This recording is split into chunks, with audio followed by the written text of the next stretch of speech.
Alors, je vais commencer par reconnaître que je suis ici à Ottawa, sur le territoire traditionnel non cédé des peuples algonquins Anishinaabe.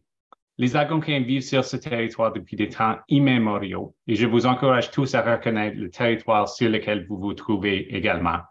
Vous pouvez trouver le lien, si vous ne savez pas le territoire sur lequel vous vous trouvez, dans la fonction chat. Alors, le camp de carrière est la plus grande conférence du gouvernement du Canada. Son seul objectif est de vous soutenir dans votre parcours professionnel. Au fur et à mesure que nous progressons dans la session d'aujourd'hui, veuillez partager vos questions en utilisant le bouton questions et réponses qui est nommé Q&A dans la fonction Zoom. Et puis, vous pouvez voter pour les questions que vous voulez voir posées en cliquant sur le bouton pouce en l'air. Comme pour toutes les séances du réseau des jeunes fonctionnaires fédéraux, cette séance sera enregistrée afin que vous puissiez revenir en arrière pour voir l'enregistrement et puis pour le partager avec vos collègues aussi. Alors, sans plus tarder, je vais passer la parole à notre modératrice d'aujourd'hui, Karianne Lessard. Alors, Karianne, la parole est à vous. Merci. Merci beaucoup, Josh. Donc, avant de commencer, j'aimerais moi aussi prendre le temps de reconnaître que je suis ici sur le territoire traditionnel non cédé du peuple Anishinaabe algonquin. Mon nom est Karianne Lessard, agente de programme RH pour l'Office de la propriété intellectuelle du Canada sous le ministère d'Innovation, Sciences et Développement économique. Depuis le mois d'août, donc ma carrière au gouvernement fédéral vient tout juste de commencer et je suis très honorée d'être votre modératrice pour la demi-heure qui s'en vient. Je vous souhaite officiellement la bienvenue à notre événement intitulé « Trouver l'équilibre ». La question qu'on pose ici et que je me pose souvent moi-même est « Comment peut-on tout avoir quand il n'y a pas assez d'heures dans une journée ?» Bien, mes collègues panélistes chercheront à répondre à cette question, du moins en partie, parce qu'on pourrait définitivement en parler pendant plus qu'une demi-heure. Notre première panéliste, Félicie Assika, est présentement conseillère principale en diversité, équité et inclusion pour le secteur de la stratégie, des services et de l'innovation numérique. L'inclusion et la diversité sont pour elle des mots très chers et elle a fait de sa mission personnelle la reconnaissance de la valeur et de l'individualité de chacun, et ce, de manière durable et irrévocable. Son souhait serait que la jeune génération puisse écrire son histoire unique. Elle est titulaire d'un certificat en diversité et inclusion de l'Université de Cornell, d'un certificat en commerce et gestion à Londres et d'un diplôme d'assistante de direction obtenu à Paris. Elle livre des formations sur l'antiracisme pour les cadres intermédiaires et lors de notre rencontre, elle m'a expliqué que ce qui lui permettait de garder son propre équilibre dans l'exercice de ses fonctions est de s'efforcer à toujours garder un pas de recul vis-à-vis des sujets qui peuvent parfois être sensibles qu'elle traite quotidiennement.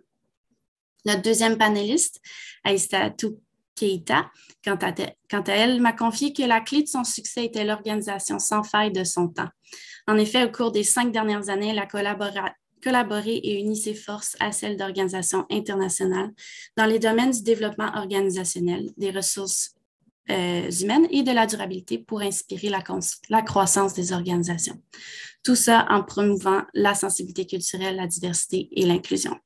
En tant que praticienne en gestion du changement certifiée par la PROSCI, elle met à profit sa formation en relations humaines de l'Université Concordia et son certificat en stratégie d'affaires durables de la Harvard Business School.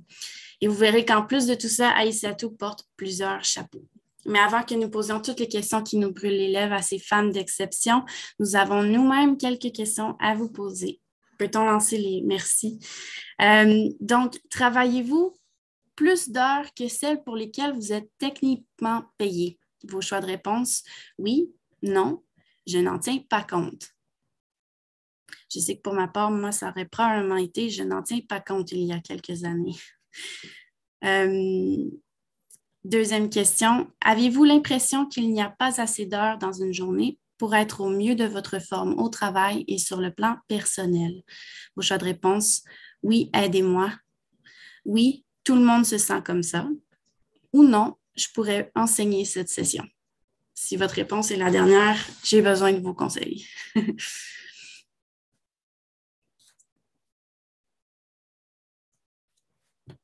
Donc, à la première question, on est en majorité dans le oui. Donc, si vous donnez plus d'heures que ce que vous êtes techniquement payé. Puis, à la deuxième question, c'est partagé entre le oui, aidez-moi et le oui, tout le monde se sent comme ça. Donc, vous êtes à la bonne place. On va essayer de répondre à toutes ces questions-là pendant l'événement d'aujourd'hui. Donc, sans plus tarder, on va commencer le panel. Donc, Aïssatou et Félicie, comment vous allez, les filles? Je vais très bien. Bienvenue à tous. Merci beaucoup pour votre présence et votre réponse au niveau des sondages sont très intéressantes. Oui, ça va nous aider pour la conversation. Toi, Aïssatou, ça va? Ouais, ça va super. Une journée chargée pour ma part, mais je suis super contente d'être avec vous aujourd'hui. Good. Donc, je vais commencer la première question pour enchaîner tout de suite. Et je vais poser cette question-là à Félicie. Donc, selon toi, l'équilibre et les limites commencent... En fait, tout le monde pourrait s'entendre que l'équilibre et les limites commencent par poser des priorités. Comment savez-vous tes propres priorités à toi? Comment les détermines-tu, Félicie? Merci beaucoup pour cette question et encore une fois, je suis ravie d'être avec vous aujourd'hui et je pense que précisément le sens de la question est d'avant tout de se connaître soi-même pour pouvoir justement établir ses priorités. Alors évidemment, comme vous l'avez mentionné dans le sondage, il y a des mandats, vous avez des livrables sur lesquels vous êtes payé pour et justement, beaucoup de gens ont admis qu'ils travaillaient beaucoup plus que cela. Donc, comment tu établis ta priorité? Ben déjà, c'est celle pour lesquelles tu es payé qui va devenir ta priorité. Et ensuite, je crois fermement également à celles qui te tiennent à cœur, celles qui te parlent, celles qui viennent te chercher pour faire en sorte que c'est quelque chose qui ne soit pas difficile pour toi et qui soit de manière en continu au niveau de ta journée de travail, de ta semaine de travail ou de ton mois. I firmly believe that when you believe in what you are doing, it's a priority for you. Et évidemment, tu fais en sorte que ce qui te tient à cœur devienne une priorité et mettre l'emphase sur ce que tu aimes moins faire. Pour faire en sorte que ça soit le plus rapide dans ta journée de travail. Voilà. Je vais laisser également ma collègue peut-être intervenir sur cette question. Non, mais au fait, Félicie, je pense que tu l'as très bien mentionné. Je ne veux pas répéter parce qu'on n'a pas beaucoup de temps, mais je crois que tu as vraiment commencé avec la connaissance de soi. Tout part par là. Je pense que ça veut tout dire et je ne veux pas continuer à développer là-dessus parce que je vais en parler un peu plus tard, mais ça commence là. Merci Félicie, c'est un très bon point. Oui, donc de croire en ce qu'on fait aide à faire notre travail, mais avant tout, il faut se connaître. Je suis très d'accord avec ce que tu apportes, Félicie. Ma prochaine question est pour toi, Aïssatou. Comment planifies-tu ton temps de façon à pouvoir accomplir ton travail et avoir une vie personnelle saine?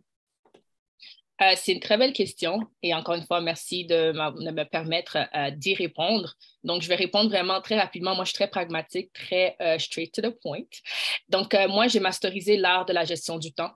C'est mon meilleur ami, donc je vais vous donner 5 points qui fonctionnent pour moi parce que je jongle le travail, bien sûr, à la fonction publique. J'ai une entreprise aussi que je gère aussi et j'ai ma vie privée aussi. Donc, je gère beaucoup de choses et c'est très important pour moi d'organiser mon temps. Donc, la première chose, à chaque jour, je planifie ma journée d'avance.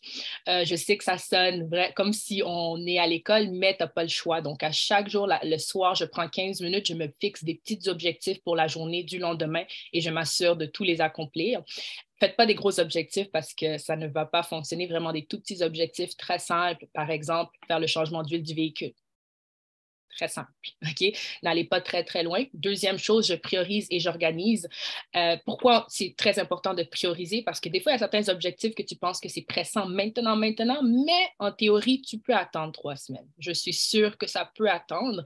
Moi, je me déplace énormément, donc pour ma voiture, ça ne pourrait pas attendre. Mais par exemple, des fois, je me mets de la pression. Il faut que j'aille m'acheter des nouvelles chaussures, il faut que j'achète m'acheter des nouveaux maquillages. it needs to wait. J'ai du business à faire, j'ai d'autres priorités qui pourraient être préparer le contenu pour un client, préparer des factures pour un client, ça c'est des choses pressantes pour que je sois payée. Troisième chose, donc ça ferait prendre des pauses. Prenez des pauses, mes amis, guys, prenez des pauses, c'est super, super important. Et c'est important de se séparer aussi, toujours dans le même angle, de se séparer de la vie de travail, même si on travaille de la maison. Je sais que c'est difficile. Moi, j'ai 3 téléphones personnels et puis ça sonne partout. Donc, c'est vraiment important quand je finis mes journées, d'abord, à la fonction publique, je ferme mon ordinateur, c'est fini. À 16h30, bye. J'ouvre mon deuxième téléphone, je regarde la situation. Il n'y a pas grand-chose, je ferme, je mets sur ne pas déranger. Si je sais que je n'ai pas de travail, je mets sur pas déranger et j'ai un troisième téléphone personnel qui n'est pas ni de la fonction publique ni de mon entreprise, qui est vraiment pour moi, pour mes amis, ma famille. Lui, par contre, je vais le laisser allumer, je vais appeler les amis, je vais passer du temps avec moi-même. Le 4e point, rapidement, reliez vos tâches quotidiennes avec vos objectifs, mais avec aussi vos visions à long terme. Souvent, on fait des trucs, mais on ne sait pas pourquoi on le fait. Et ça arrive souvent au travail. À la fonction publique, des fois, on nous demande « faites ça, faites ci, faites ça ». Mais pourquoi je fais ça? C'est quoi la vision? C'est quoi la grande image de bigger picture, comme on dit? Et le dernier, apprendre à dire non. Apprendre à déléguer. Je l'ai appris très tôt dans ma vie. J'ai été chanceuse. J'ai une mère très, très battante, très indépendante. Elle, le mot non, c'est tout ce qu'elle connaît. Donc, maintenant, moi aussi, je le dis. Non, non, non. Et je délègue. J'apprends à déléguer, même au sein de la fonction publique. On est une toute petite équipe. Et puis, je n'ai pas peur de dire, « Hey, excuse-moi, peux-tu faire ça? Je suis un petit peu débordée, j'ai trop de choses. Excuse-moi, peux-tu m'aider? Est-ce qu'on peut le faire ensemble? » Donc, voici mes 5 points qui me permettent à toujours être organisée. J'aime beaucoup ce que tu dis. Moi-même, j'ai dû apprendre à dire non. C'est dur, ça prend du courage, mais après, ça vaut la peine. Puis j'aime aussi que tu as une division claire entre chacune des parties de ta vie. Je pense que c'est très important. Félicie, avais-tu quelque chose à renchérir? Non, je pense que c'est super, avoir un plan et s'y tenir. Et évidemment, savoir dire non. Mais s'il y a la nouvelle collection de Black Panther à Mac, il faut que j'y aille tout de suite. Donc, à SATU, je suis désolée, ça devient une priorité.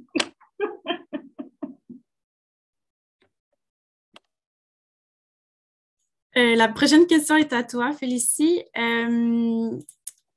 Comment gères-tu les conflits entre tes priorités? Donc, parfois, on jongle plusieurs chapeaux, comme l'exemple d'Aïssatou. Comment on gère justement quand deux priorités se rencontrent?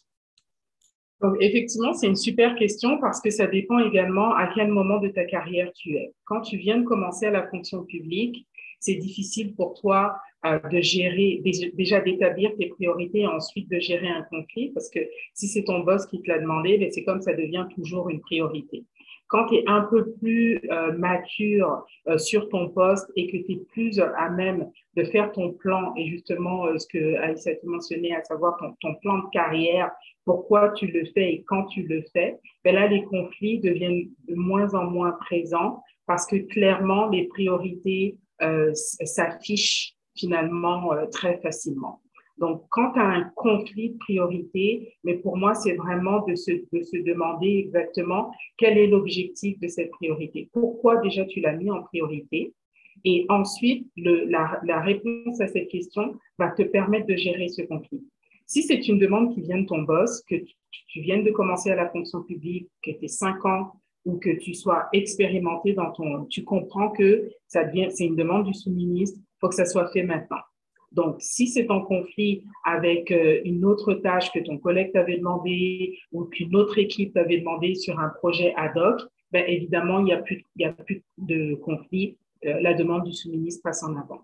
Par contre, si c'est 2 demandes du sous-ministre, ben là, effectivement, tu gères en fonction de mais quelle est ta contribution à toi? Si c'est toi qui es décideur, si c'est toi qui dois amener tous les points et que c'est sans toi, on ne peut pas avancer, ben dans ce cas, tu as ta réponse. Tu es obligé de mettre un de côté et celui où tu es le décideur, celui où on attend ta recommandation, on attend les chiffres, par exemple, où on attend une recommandation effective sur tel ou tel sujet, ben c'est ça qui devient ta priorité. Donc, pour résumer, qui t'a demandé cette priorité? Comment tu as établi cette priorité? et qu'est-ce qui fait en sorte que ben, il y en a une qui va prendre le dessus sur l'autre. On s'entend que si c'est une demande de sous-ministre, ben, elle prend le dessus sur justement peut-être une demande de collègue ou une demande dans un autre secteur qui peuvent être de façon ad hoc. Donc, je vais également laisser Aïssatou nous dire comment elle gère, elle, ses conflits de priorité dans ces 3 casquettes. J'ai une question de suivi peut-être avant d'ouvrir la porte à Aïssatou, si ça ne dérange pas. Oui.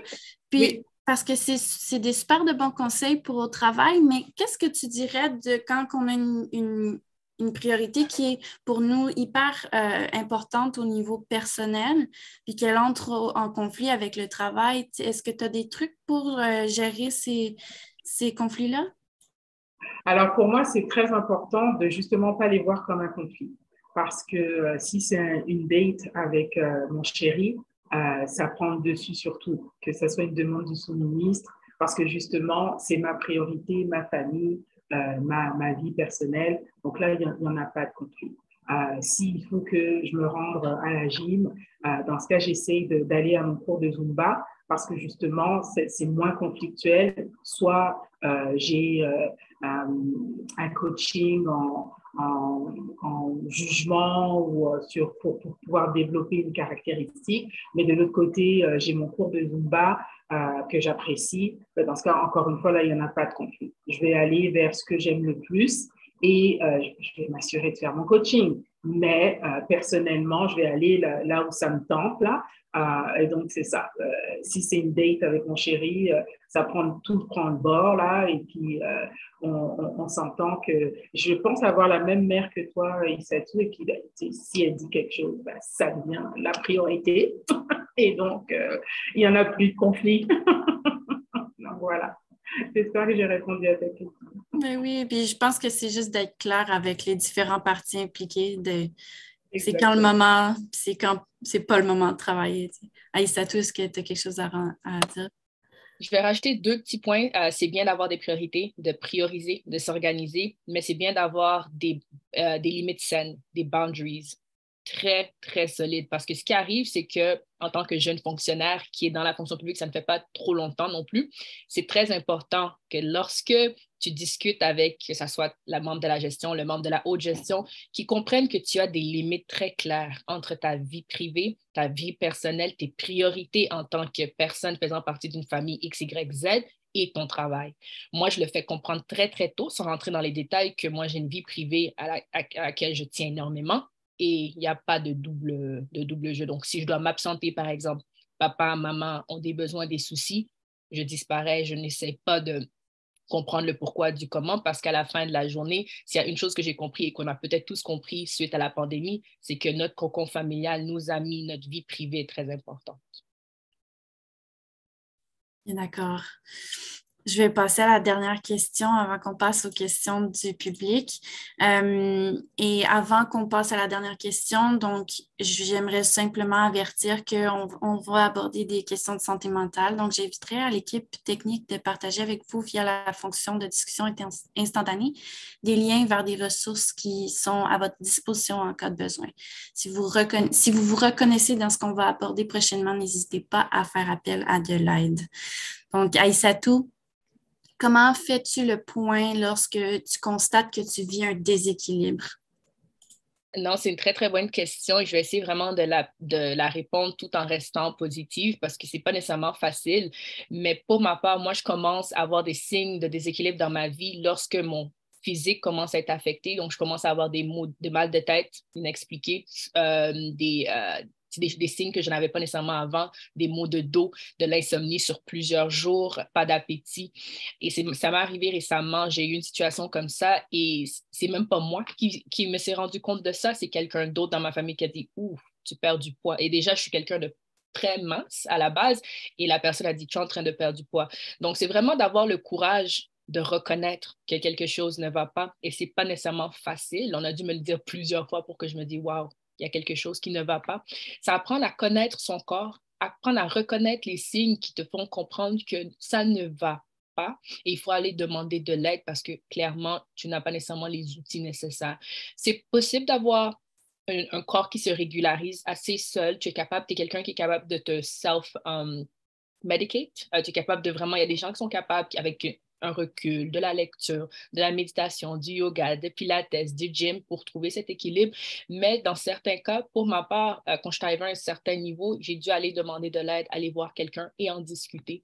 Donc, c'est super, super, super important que pour retrouver comment je fais le point, excusez-moi, lorsque je constate que je suis déséquilibrée, après avoir consulté, c'est de retrouver cette balance en moi, faire des choses que j'aimais. Souvent, dans mon cas spécifiquement, je ne parlerai pas de tout le monde, mais le déséquilibre est venu du moment où je débalançais. Donc, j'ai pris plus le travail et j'ai mis de côté quelque chose que j'aimais, qui est ma vie privée. Je suis quelqu'un de très actif, j'adore le sport, je suis une ancienne joueuse de basket, j'ai joué longtemps, donc moi, je continue à faire énormément de sport, mais j'avais mis tout ça de côté, les choses qui me rendaient heureuse, je les avais mis de côté. Donc, c'est très important de trouver cette balance dans sa vie, d'être toujours balancé. Oui, le travail, c'est bien, l'argent, c'est magnifique, on aime tous l'argent, mais de retrouver quelque chose que vous aimez qui n'est pas nécessairement connecté avec votre vie professionnelle, soit à la fonction publique, soit dans votre entreprise ou à l'extérieur. Donc, pour mon cas, je peux peut-être vous donner des petits conseils qui m'ont beaucoup aidé, c'est dormir. Je sais qu'on minimise, mais dormir aide énormément. J'ai même maintenant tous mes 3 téléphones après une certaine heure sont sur ne pas déranger et j'envoie un petit texto à la fin de la soirée à tous les membres de ma famille, au besoin leur laisser savoir que c'est sur ne pas déranger. J'ai recommencé le sport maintenant 5 fois semaine, je m'entraîne au gym, j'ai recommencé le pilates 2 fois semaine, donc j'ai recommencé à faire toutes les choses que j'aimais, voir mes amis, ma famille, etc. Donc, moi, je parle de mon expérience, de ce qui a fonctionné pour moi, mais je vous dirais toujours, je conseille vraiment d'en parler avec quelqu'un avec qui vous faites confiance. Donc, je m'arrête ici. Rapidement, avant qu'on bouge c'est super ton témoignage, Aïssatou. Je me reconnais, même si je n'ai pas vécu des situations exactement pareilles, je me reconnais dans ce que tu dis. Puis, je suis certaine que certains de ceux qui nous écoutent vont peut-être, ça va peut-être sonner quelques sons de cloche, là.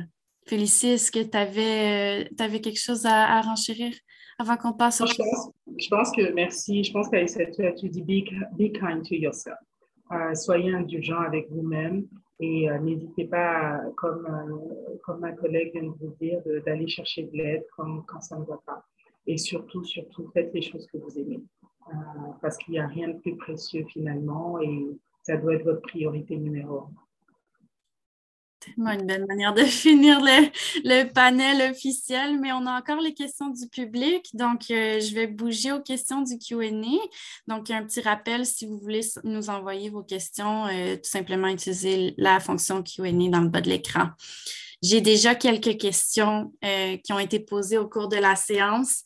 Donc, la première vient en plusieurs parties. Donc, j'ai trop de choses à faire pour arrêter de travailler après 7h30 de temps. Comment puis-je réduire ma charge de travail alors que nous sommes toujours en sous-effectif? Qui peut m'aider à fixer des meilleures limites? Puis, on va commencer avec ces 2 premières étapes-là, puis je poserai la troisième question après. Mais donc, en gros, comment poser des limites, puis qui peut l'aider à faire ça? Qui commence à répondre, moi? Veux-tu y aller, Aïssatou? Ah oui, donc c'est une super belle question parce que nous, on la vit actuellement, donc on est sous-effectif, une très petite équipe, je pense qu'on est 3, pardon. On est 3 et on gère pas mal tous les dossiers du cabinet de tout le ministère. Donc, c'est beaucoup, beaucoup, beaucoup de travail. Lorsque j'ai commencé l'appel, je vous ai dit, c'est une journée chargée, donc c'est tous les jours chargé. Cependant, c'est très important de travailler avec ton équipe. Vous êtes 3, donc vous divisez les tâches de manière équitable, mais aussi de travailler avec la gestion. Donc, ton gestionnaire ou ton directeur, travailler avec eux et c'est très important d'avoir des touch base, comme on dit, de discuter avec eux chaque matin. Quelles sont les priorités? OK, j'ai beaucoup de choses à faire aujourd'hui, mais qu'est-ce qui est important à être fait aujourd'hui? Ils vont te le dire. Ils vont dire, OK, pour aujourd'hui, c'est A et B. OK, donc C, D, E, F, G, je peux attendre, je peux l'étaler sur la semaine. Oui. Et des fois, dans le reste de l'alphabet, il y a beaucoup de choses qui ne sont même pas nécessaires à être faites. Et moi, c'est avec le temps que je me suis rendu compte que je me mettais beaucoup trop de pression pour des choses que la haute gestion, 1, ne regardait même pas. Et 2, c'est après 6 mois qu'ils m'ont dit, hey, Aïssatou, n'as pas besoin de faire ça. J'ai dit, wow. Donc, c'est très important de prioriser et organiser et être très proche avec le membre de la gestion et ton équipe si vous êtes une toute petite équipe et apprendre à déléguer et à dire non quand ce n'est pas nécessaire. À toi, Félicie, si tu veux rajouter. Non, je pense que tu as tout dit. Effectivement, comme tu l'as mentionné précédemment lors ta précédente intervention, c'est vraiment ça. On se met d'accord avec ses collègues, on va et on a the approval de la gestion et on sait qu'est-ce qui est prioritaire et on s'en tient ça. Et surtout, moi, j'ai souvent l'habitude de dire, même si on travaille pour le gouvernement du Canada, on ne travaille pas pour la sécurité nationale, il faut arrêter. On n'opère pas à cœur ouvert, là. C'est une question de vie de mort. Donc, il y a toujours un moment où on est capable de se dire, on prend un pas de recul et on fait en sorte, on ferme pour la journée, on va prendre une marche.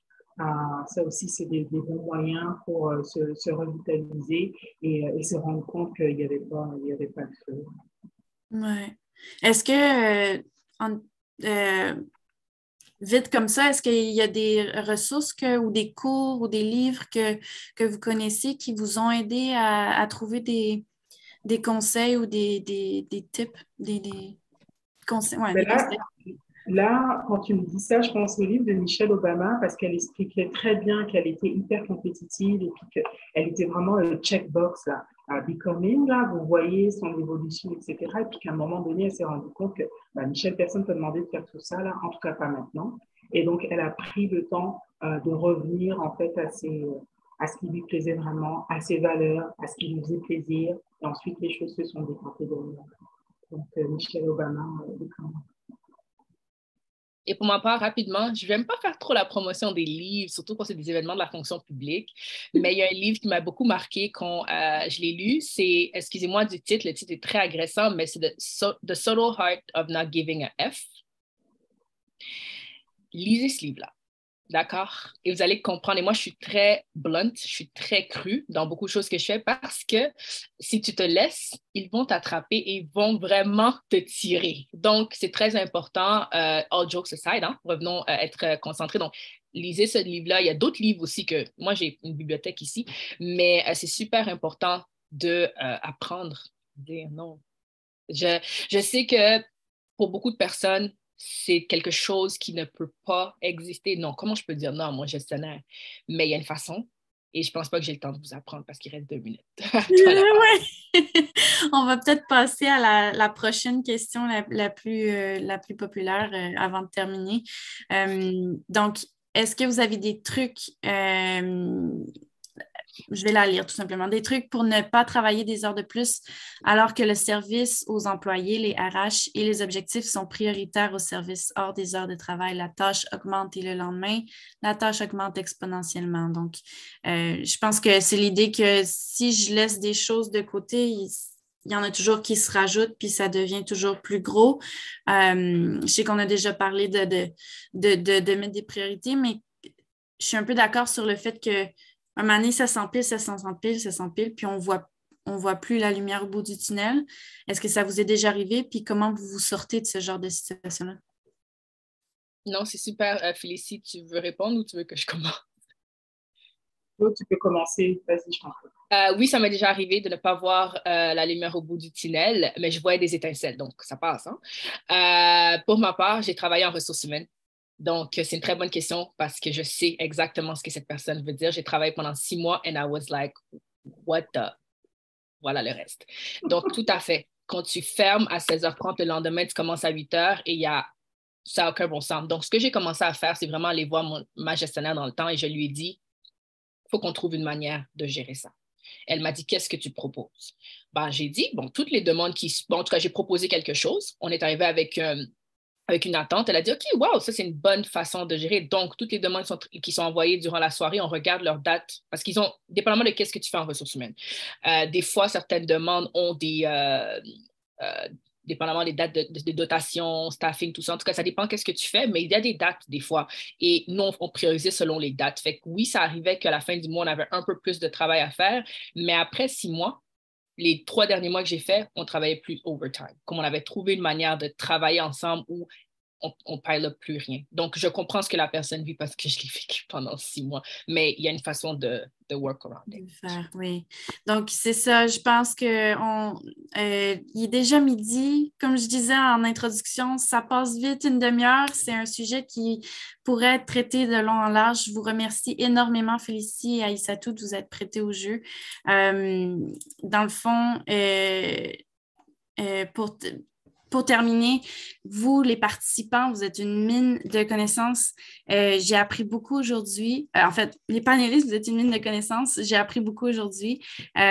Puis, pour les participants, vous pouvez retrouver l'enregistrement de cette session sur la page YouTube de FYN-RJFF. La prochaine fois que vous aurez des questions sur le sujet, vous pourrez vous référer aux réponses de nos panélistes. Si vous souhaitez en apprendre plus à propos des sujets discutés au CDC 2023, veuillez visiter la page ressources du GC Wiki, FYN-RJFF. Avant que vous partiez, on a une dernière question pour vous. Cette session était-elle un bon usage de votre temps?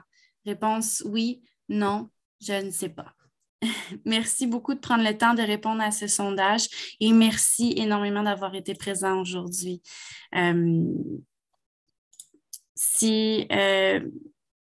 En plus de la session de ce matin, nous discuterons de comment gérer vos relations avec votre gestionnaire, donc ça rejoint notre sujet, à 13h, et du méga panel Demandez-vous ce que vous voulez à 14h30. Il y aura également une occasion de réseauter avec d'autres employés de la fonction publique sur WonderMe de 16h à 17h. Les liens vers toutes les sessions ainsi que pour l'événement de réseautage peuvent être retrouvés sur VExpo. Les ressources seront disponibles sur notre page wiki et l'enregistrement de cette session sera disponible sur notre chaîne YouTube encore une fois. Je vous remercie et je vous souhaite une très belle fin de journée à tous. Merci à tous.